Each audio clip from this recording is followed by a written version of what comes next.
I just turned 27 years old yesterday, and if there's one lesson I can impart upon you as someone who is rapidly approaching 30, it's that my life has only gotten better when I have had less friends in my life, less people that I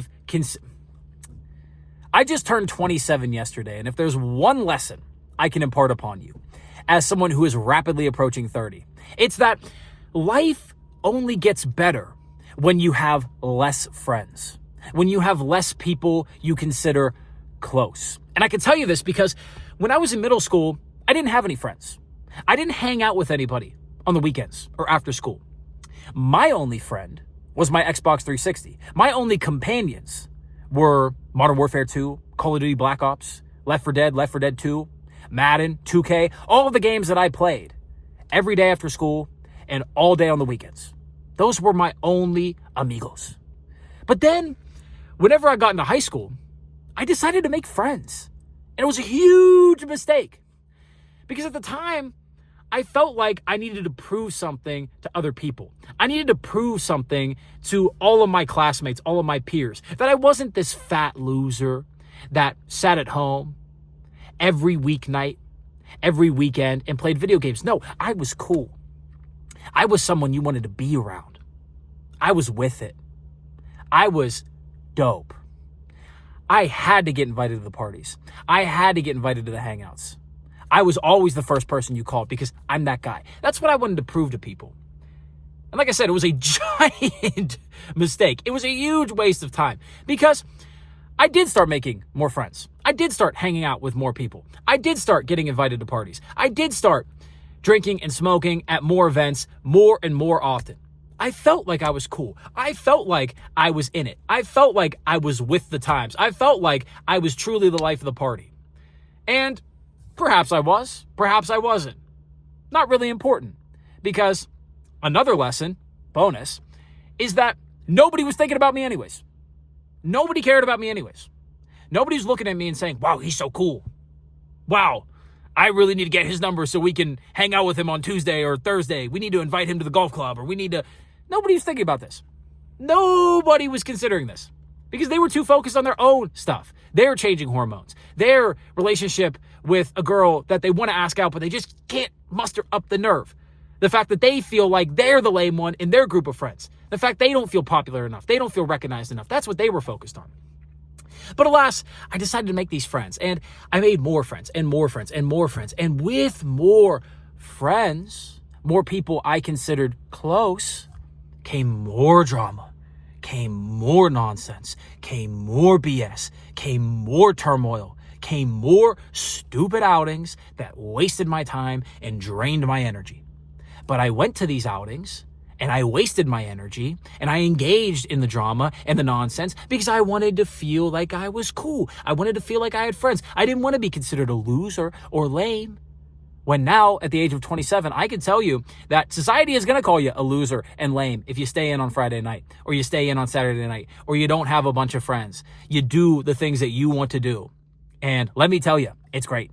It's great to be a loser or lame. Because when you're a loser and lame, you have all of this time to do the things that really capture your attention, that really inspire you, that really get you moving, that really make you feel great, that connect you to the divine, that connect you to everything around you, the living force that is embedded in all things. You feel that more and more every single day. I get to write music every day. I get to play chess every day. I get to read a ton every single day, audiobooks and physical books. I get to play basketball. I get to train. I get to talk to people that are going and doing interesting things. Not people that have all this negativity and baggage to lay on me. No, people that are going to conferences, talking about cancer and how we can beat it, how we can finally get a cure. Talking about German politics with a guy who just flew into town the other week, telling me about the AFV party and about how East Germany was really left behind and how West Germany is way ahead of them because they never were able to unite the two truly economically after the Berlin Wall fell in the early 90s. I get to interact with all these great people every single day. People that are doing interesting and cool things, that are focused on their careers, that are focused on moving the world forward, that are focused on building a better planet. I don't have to deal with all this nonsense, all this gossip, all this drama, these people that weigh you down, that pull you into negativity, that don't want to evolve. Because I can tell you that I kept these friends for some time. I didn't drop them after graduating high school. I didn't drop them once I went to college and then after I dropped out of college. No, I stayed friends with them for a few years. And it was still the same. Years into the relationship, they didn't change because people don't change. People don't evolve. People don't get beyond this high school mentality of always having to compare, always having to stir up the pot just so that they can feel alive. People don't do this.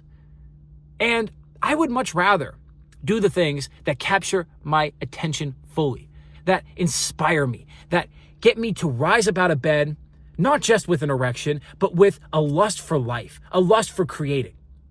Because that's what music and basketball and chess and reading and talking with these individuals who are doing interesting things does for me. And to be quite frank, if anybody wants to enter my life in a serious way, in a way in which we are communing regularly, in which we are sharing confidences, in a way in which we are really becoming a family, a tight-knit, a unit, then you're going to have to be someone who engages me more than the activities I partake in every single day. And that's a really high bar because these activities are so stimulating, they're so enriching, they're so nourishing. Now, I don't say this to degrade people because I've said this in other videos that people are fascinating. There are stories in the heads of every single man, woman, and child you come across. They're all great to talk to. But it's that my life has only gotten better when I've had less friends, when I've had less close people I've considered close. Because when you get older, you realize that closeness is a high bar to reach. You don't just have to spend a lot of time with somebody, you have to spend a lot of quality time with somebody. You have to get to know them in ways that are incredibly personal, incredibly deep. You have to build a connection and a trust that is so unbreakable. And you have to really tie yourselves together, not just personally, but economically. In the sense that you're working towards something, in the sense that you're trying to build something, you're trying to build a family, you're trying to build a business, you're trying to build an enterprise, you're trying to build a tribe within a compound, whatever it is, you're trying to build a movement. You have to do this with people in order to really get close with them. Because then you not only have a personal stake, you have an economic stake, you have a political stake, you have a stake in the movement, in the motion. This is what you understand whenever you get older. And thus, everybody in my life is always going to fall below that mark because they're just not going to reach that bar. Now, that doesn't mean there isn't value in lower bars, but you're just not going to be in the close circle. You're just not going to be in the close set of friends, the people that you really, really, really, really care for on a personal and economic and social level. You're just not going to get there because people aren't going to put the time to get there. And that's fine because people shouldn't. They should have their own group of friends. They should have their own close-knit. They should have their own tribe of individuals that are getting after what they need to get after. And we can work together as different tribes, as different bands. This is what hunter-gatherers did for tens of thousands of years. They would have their band of 12 or 24 or 36 or even upwards of 50 people. And they would get together with another band of 12, 24, 36 or 50 people, maybe 100 at the most. And they would work together for common goals, to hunt down mammoths, to build huts, to gather. They would do this, but then they would go their separate ways. This is what I believe to be true. This is what I know to be true as I get older, is that the less people you have in your life, but making sure those less people are incredibly valuable people, not just because they're rich or because they make a lot of money or because, no, but because they have a lot to offer personally and spiritually and emotionally, and because they're really conscious, they really want to get better, they really want to live a great life, they're really connected with you on many different levels. They want to build with you for the long term. They're in it with you for the long term. Life only gets better. You save yourself so much drama. You save yourself so much energy. You really maintain a level-headedness by default. You maintain a state of joy by default. And when you do that, the compound effect takes over. Every day compounds upon the next day. And then you wake up in a year and you realize, oh my God, life has gotten so much better. That's how I feel now. A year ago, I turned 26. A year ago, I was in crisis because I felt like I was getting old super quickly. And now I understand that I'm getting old quickly because time is passing really fast. I only have 1,100 days until I'm 30 years old. It's not a lot of time. But this year, I am not in a state of crisis because the past year has been awesome. It's been great because I've been in this default state and I've just kept compounding.